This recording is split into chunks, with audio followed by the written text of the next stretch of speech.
En dépit des nombreuses conséquences économiques, sociales et environnementales, l'orpaillage illégal continue de détruire la forêt et les sols. Face à l'urgence, le Conseil économique, social, environnemental et culturel est sur le terrain. À Boisflé, Lassina Karamoko a initié une rencontre publique.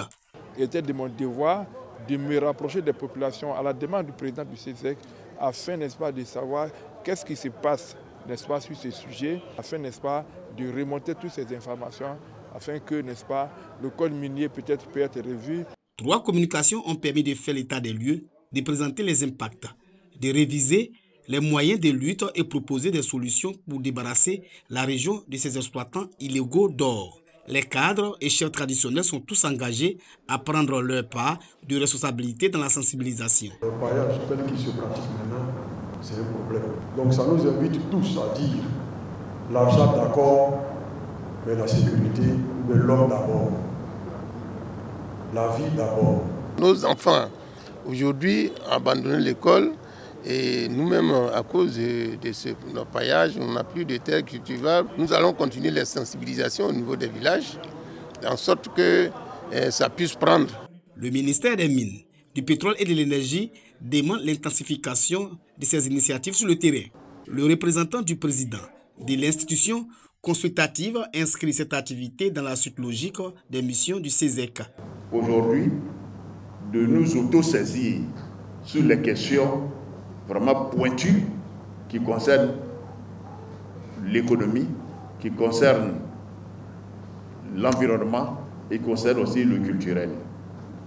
Et la question environnementale, aujourd'hui, est au centre de beaucoup de débats. L'avenir de notre planète nous interpelle tous. Après cette conférence publique, des missions éclatées sillonneront les villages et hameaux de la région pour sensibiliser les populations sur les risques de l'orpaillage illégal.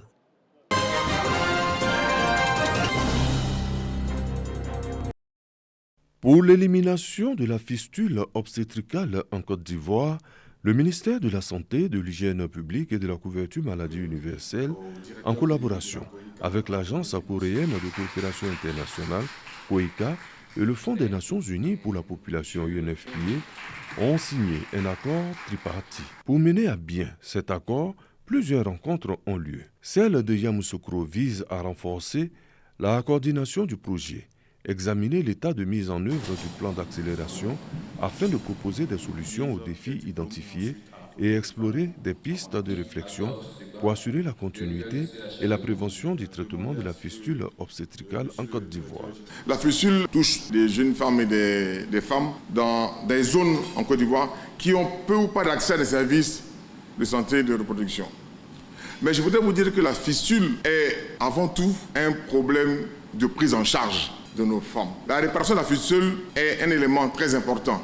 Mais nous devons de plus en plus faire de la prévention pour que ces cas n'arrivent pas. Cet engagement formalisé à travers un accord tripartite d'un montant de 16 millions de dollars investis par la COICA a permis de réaliser des résultats importants.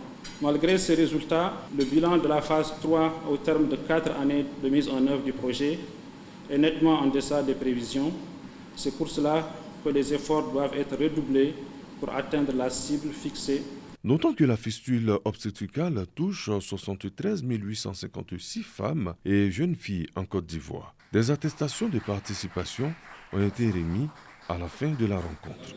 La fistule obstétricale se caractérise par une ouverture anormale entre la vessie ou le rectum et le vagin, entraînant une incontinence urinaire ou fécale permanente, ainsi que des douleurs et des infections récurrentes.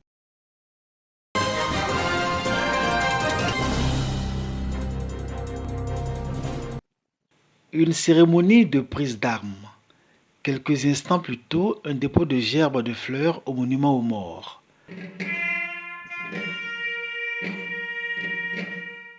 Les deux activités phares qui marquent la clôture des festivités de la fête des armées de cette année 2024. 64 années aujourd'hui que les armées de Côte d'Ivoire assurent leur mission de défense du territoire national avec honneur et fierté. La deuxième région militaire d'Aloa, associée à ces valeurs, est également créditée de bons rapports avec les populations.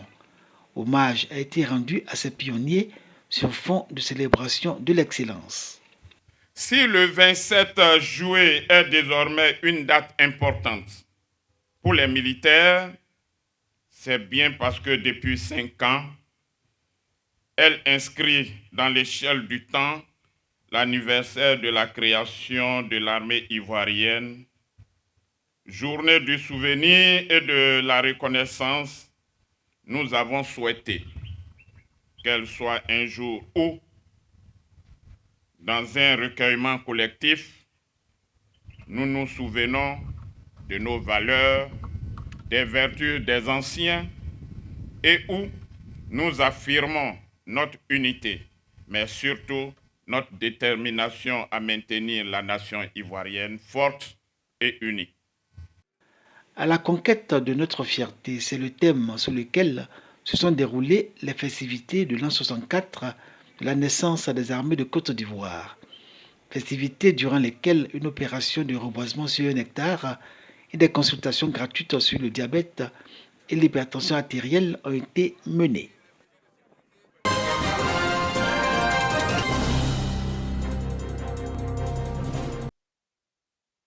Le projet Gbéléban Vert, une initiative du conseil municipal de Gbéléban, commune de la région du Kabadougou, cadre avec la vision du ministère des Eaux et Forêts, celle de faire des collectivités territoriales des villes vertes où il fait bon vivre. Environ 3000 arbres environnementaux seront plantés à l'intérieur de la commune, notamment dans les espaces publics et sur les différents artères de la ville. Une action qui permettra de créer des espaces récréatifs pour contribuer à l'embellissement de Gbéléban. À travers cette symbolique cérémonie, lancer un appel à tous les parents de Gbéléban afin que ce projet puisse bénéficier de l'appui de tous, de sorte que notre vision de faire de Gbéléban une ville verte soit une réalité. Cette initiative bénéficie de l'accompagnement des femmes. Représentant le ministre des Eaux et Forêts, le directeur de cabinet adjoint Kofi Dja exhorte les populations à prendre soin des arbres plantés. En initiant le projet de Gbéléban Vert, le conseil municipal pense à votre bien-être et à celui de vos enfants. Je vous exhorte donc à prendre soin de tous les arbres qui seront plantés en les protégeant des animaux et en les arrosant régulièrement en saison sèche. En le faisant, vous participerez à la pérennisation de ce projet. Ce projet s'inscrit dans le cadre de la mise en œuvre de la politique nationale de préservation, de réhabilitation et d'extension des forêts. Une politique qui vise à renforcer la résilience des communautés face aux effets néfastes du changement climatique en Côte d'Ivoire.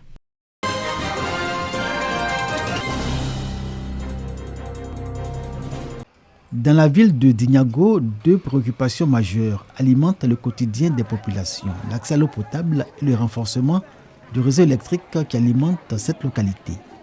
À la faveur de leur rencontre avec Belmondo Dogo, député maire de Dinyago, Galébré Guibérois, ces questions ont été évoquées sur le temps consacré à l'espoir. Les attaques armées et vols deviennent notre quotidien. La grande partie de ces attaques et vols se font dans l'obscurité pour insuffisance d'éclairage public. L'eau, oui, les démarches ont été faites. Les populations qui ont les terres impactées ont accepté. C'était la sève à fourrer. Donc la question d'eau est en train d'être résolue. Dinyago, chef-lieu de sous-préfecture et grosse brigade, est malade de son éclairage public. L'extension de la ville ne s'est pas accompagnée de l'extension de son réseau électrique. Situation identique pour les équipements de desserte en eau potable et cause de nombreux désagréments. Et pour ces populations, la rencontre avec la ministre Miss Belmondo Dogo préfigure des lendemains meilleurs dans cette localité cosmopolite.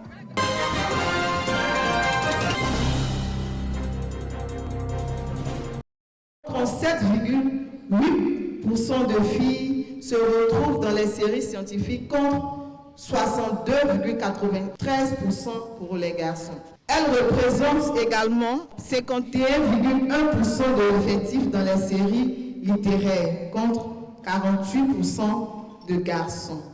Cette faible représentativité des filles dans les classes scientifiques et technologiques interpelle. C'est pour permettre de prendre des initiatives afin d'outiller et d'inciter les filles à s'intéresser de plus en plus aux filières scientifiques que se tient le camp régional STEAM, qui est à sa 2e édition. Tout d'abord, avant de venir ici, je ne savais pas que les maths pouvaient intervenir dans la construction. C'est déjà une première découverte. Et aussi, j'ai découvert que les métiers scientifiques, ce n'était pas seulement réservé aux hommes. Nous, les filles, nous pouvons tout aussi relever les défis de la science. Partenaires et acteurs du système éducatif s'accordent pour une synergie d'action pour répondre à cette problématique.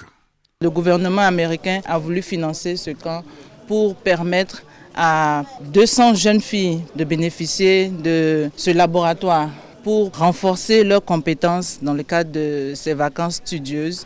Il est alors très important pour vous, jeunes filles, de changer de mentalité et de reconsidérer votre perception vis-à-vis des sciences et des mathématiques. Cette 2e édition du camp régional des STEAM enregistre la participation de 200 élèves filles issues des régions de San Pedro et de Becker. Ces participantes seront instruites à la chimie et à la robotique, puis aux mathématiques appliquées.